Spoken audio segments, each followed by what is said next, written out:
Saudara-saudari yang terkasih, jangankan dalam dunia politik, kini dalam kehidupan menggereja, baik pelayanan sosial maupun pelayanan spiritual dan pastoral, bisa terjadi seseorang yang kini menjadi kawan namun berbalik menjadi lawan, yang tadinya menjadi sahabat dan kerabat kemudian menjadi musuh bebuyutan, tergantung mana yang lebih menguntungkan dan mana yang lebih viral, lebih banyak subscribers dan followers. Virus oportunis politik publik ini ternyata merembes masuk pada kehidupan sosial dan eklesial. Hal ini mungkin terjadi kalau ada orang yang berdoa dan mengaku anggota gereja pun tertutup pada bimbingan Roh Kudus, hingga mengikuti nafsu pribadi yang muncul dalam sikap oportunis. Mana yang paling menguntungkan? Itulah sikap orang-orang Yahudi terhadap Yesus yang awalnya bersorak Hosana, Hosana, Hosana pada Minggu Palma, sebagaimana tadi kita saksikan pada ibadat tahap pertama.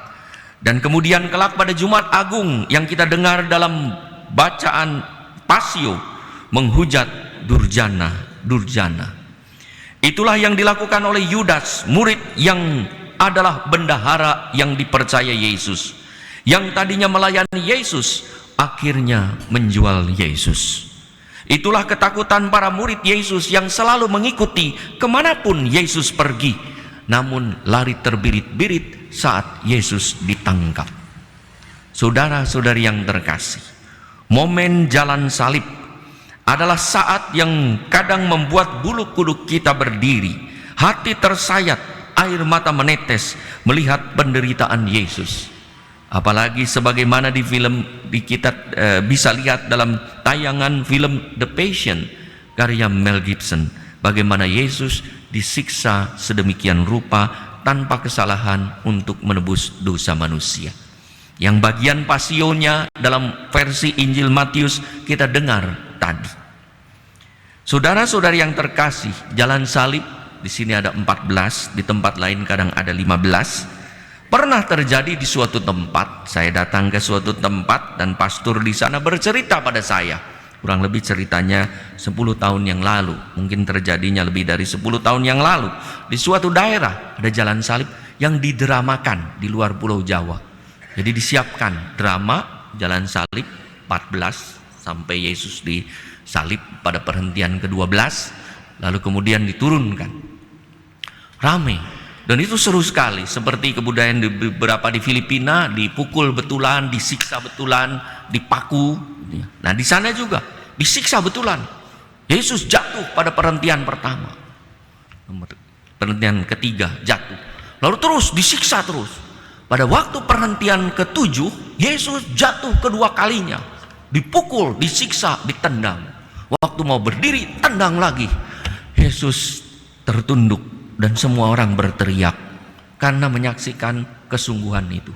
Tapi yang terjadi, Yesus kemudian geleng-geleng kepala.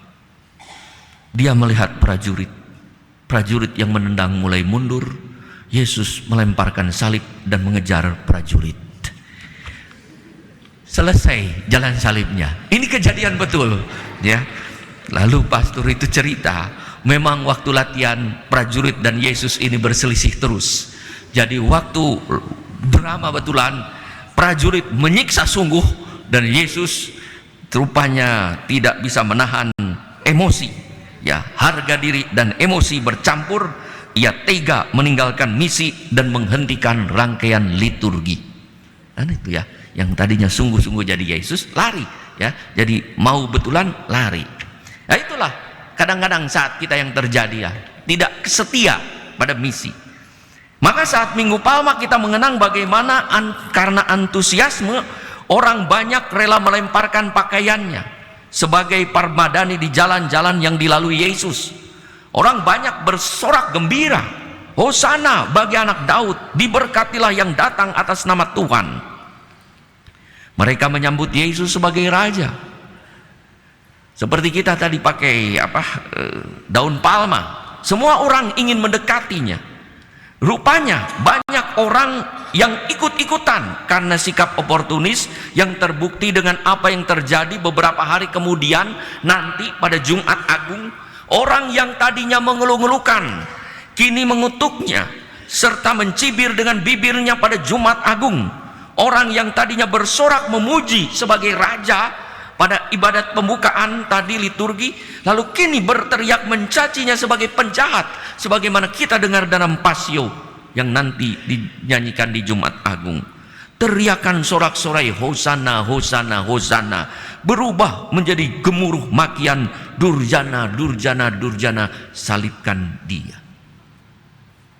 Saudara-saudari yang terkasih, itulah sikap oportunis yang bisa terjadi pada siapapun di panggung politik publik, bahkan dalam kehidupan eklesial menggereja, pelayanan pastoral dan sosial.